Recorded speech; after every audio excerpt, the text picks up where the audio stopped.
यूनान के साहिली इलाके में तारकीन वतन की कश्ती डूब गई। हादसे में 5 अफराद हलाक जबकि कई लापता हो गए हैं। यूनानी कोस्ट गार्ड के मुताबिक 39 अफराद को बचा लिया गया है। कश्ती में बेशतर पाकिस्तानी सवार थे। हादसे पर सदर, वजीर आजम और वजीर दाखिला की जानिब से अफसोस का इजहार किया गया। मोहसिन नकवी का कहना है कि इंसानी स्मगलिंग में मुलविस माफिया की सरकोबी के लिए FIA बिला इम्तियाज मुल्क गिर एक्शन ले।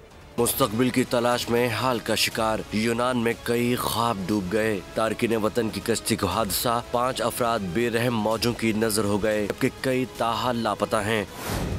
कश्ती को हादसा यूनान के जनूबी जजीरे के करीब पेश आया। रेस्क्यू किए गए अफराद में कई पाकिस्तानी भी शामिल हैं।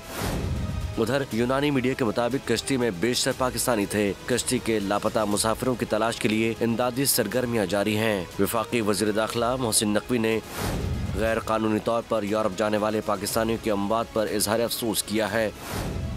वजीर दाखिला ने वाक़ई की तहकीकात का फौरी हुक्म देते हुए एडिशनल सेक्रेटरी दाखिला की सरबराही में कमेटी तश्कील दे दी है। कमेटी 5 रोज में रिपोर्ट वजीर दाखिला को देगी। मोहसिन नकवी ने कहा कि इंसानी स्मगलिंग जुर्म है। माफिया कई घर उजाड़ चुका है। इंसानी स्मगलिंग माफिया के खिलाफ FIA मुल्क गिर कार्रवाई करे। सब्सक्राइब करें और बेल दबाएं ताकि कोई खबर रह न जाए।